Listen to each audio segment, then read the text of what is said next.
বন্ধুরা, আজকে আপনাদের সামনে একটা নতুন ভিডিও নিয়ে চলে এসেছি।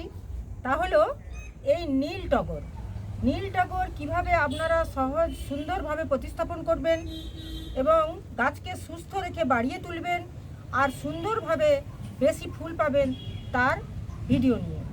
আপনারা ভিডিওটা প্রথম থেকে শেষ পর্যন্ত দেখতে থাকুন, তাহলে আপনারাও সুন্দরভাবে একটা নীল টগর গাছ লাগিয়ে তাতে ফুল নিতে পারবেন। তাহলে প্রথমেই এর মাটিটা নিতে হবে, মাটিটা তৈরি করে নিতে হবে। একটা গাছ প্রতিস্থাপন করতে গেলে তার সুন্দর মাটি তৈরি করতে হয়। তো এই নীল টগর গাছে মাটিটা খুব হালকা মাটি লাগে না, একটু ভারী মাটি তৈরি করতে হবে। তো ভারী মাটি তৈরি করার জন্যে আমি এখানে যদি দুভাগ মাটি নিই, দুভাগ বাগানের মাটি নিতে হবে।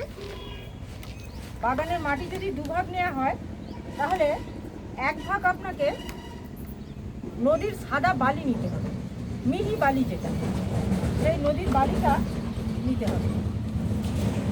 সাদা বালি এক ভাগ নিতে হবে।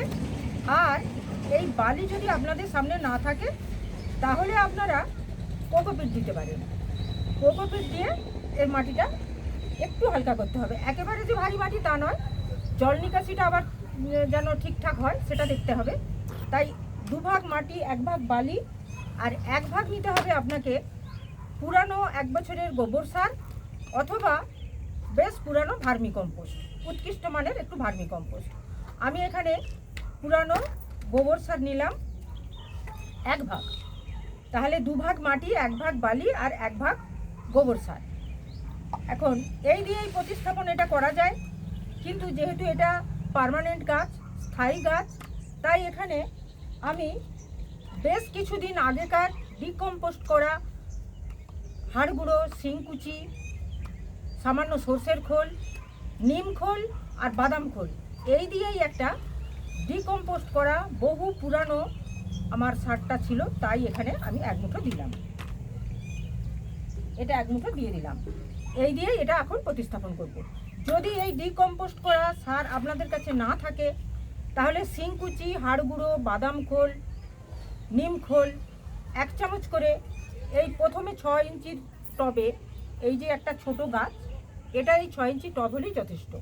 এই টবের জন্যে আপনারা টেবিল চামচের 1 চামচ হাড় গুঁড়ো, শিংকুচি 1 চামচ, বাদাম খোল 1 চামচ, নিম খোল 1 চামচ, এই দিয়ে কিছুদিন সেটাকে সামান্য জল দিয়ে মেখে রেখে সেটাকে একটু ডিকম্পোস্ট করে নেবেন।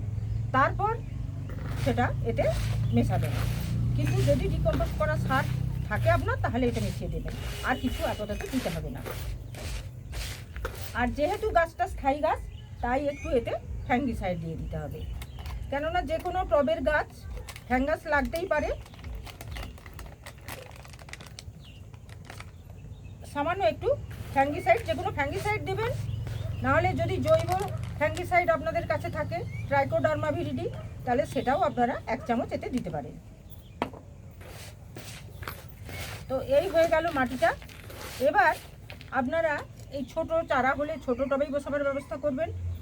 আর এখানে আমি ড্রেনেজ ব্যবস্থাটা আগে করে নিয়েছি।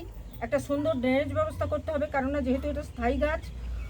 প্রথমে এই যে এর ছিদ্র থাকবে, এই ছিদ্রটা দেখবেন যাতে একটু বড় হয়। যদি একটা ছোট ছিদ্র থাকে তাহলে আরেকটা করে নেওয়ার ব্যবস্থা করবেন। আমি এই টব কিভাবে প্রস্তুত করতে হয় তারও ভিডিও দেওয়া আছে আমার এই চ্যানেলে, বড় ভিডিও, দেখে নিতে পারেন। আর তারপর সেই ছিদ্রতে একটা খোলামকুচির ঢেউ খেলানো দিকটা এর ওপর দেবেন। দেওয়ার পর কিছু ওই নুড়ি, যেগুলো বালি চালা যে নুড়িগুলো থাকে, ছোট ছোট কাঁকড় বা স্টোনচি বা সিন্ডার, যা হোক, এতে দিয়ে ওপরটা দিয়ে তার উপর মোটা কনস্ট্রাকশনের বালিটা দেবেন, দিয়ে একটা ড্রেনেজ ব্যবস্থা আমি তৈরি করে নিয়েছি। এবার এর উপর আমি এই মাটিটা দিয়ে দেব।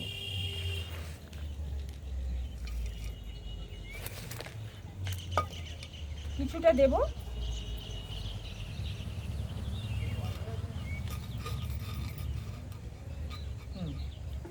মাটিটা দিলাম। এবার দেখতে হবে গাছটা এটা বেরিয়ে আসে কিনা, না হলে আমি এটা কেটে নেব।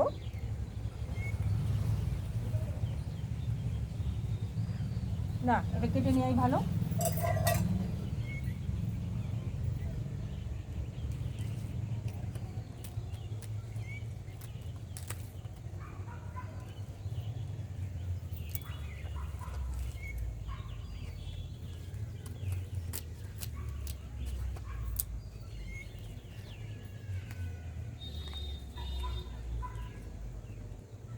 এটা আস্তে করে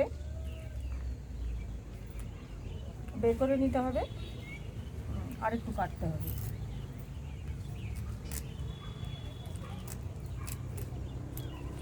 যারা বাগান ভালোবাসেন তারা তাদের বাগানে নানা রকম ফুল রাখবেন, সুন্দর সুন্দর ফুল, ফুলের খুব সুন্দর শিকড় আছে, শিকড়গুলো খুব সুন্দর, কোনো সমস্যা নেই শিকড়ে। আপাতত আমি সব শুধু এতে বসিয়ে দেবো। এটা মাঝ বরাবর এটা বসিয়ে দিলাম।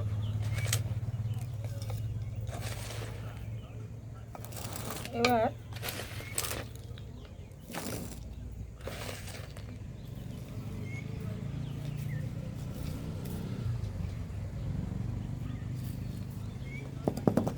মাটিটার চারপাশ দিয়ে একটু চেপে চেপে এইভাবে দিয়ে দিতে হবে।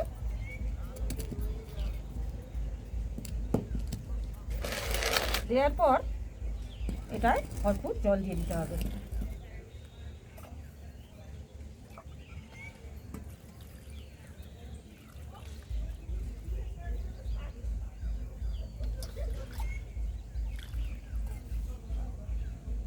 এবার এই যে জল দিলাম, এবার এটাকে রাখবেন কোথায়?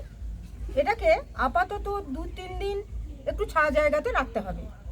ছায়া জায়গায় রাখার পর ধীরে ধীরে এটাকে আস্তে আস্তে একটু একটু করে রোদে বের করতে হবে, তাহলে এটা সয়ে যাবে রোদটা।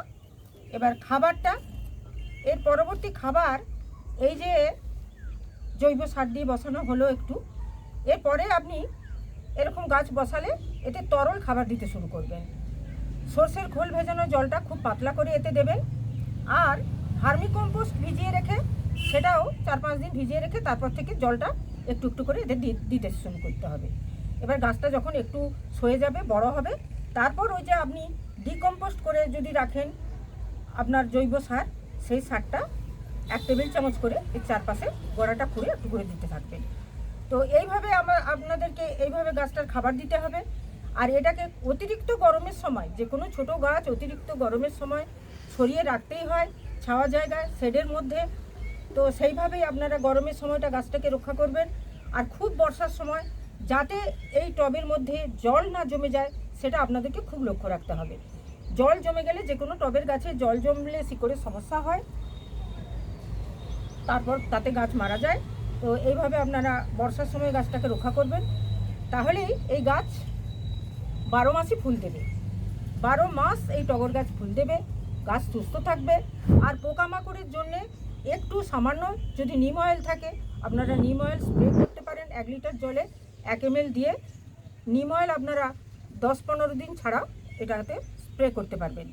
আর মাঝে সাঝে ফ্যাঙ্গিসাইড একটু স্প্রে করতে পারবেন, গোড়াতেও দিতে পারবেন, তাহলে এই গাছটা সুস্থ থাকবে। আর এইভাবে সুস্থ রেখে আপনারা নীল টগর করুন, আপনাদের বাগানের একটা আলাদা সৌন্দর্য হবে, আপনাদের খুশিতে মন ভরবে, পরিবেশ সুন্দর হবে। এইভাবে আপনারা করুন। এই ছিল আমার আজকের ভিডিও। নমস্কার।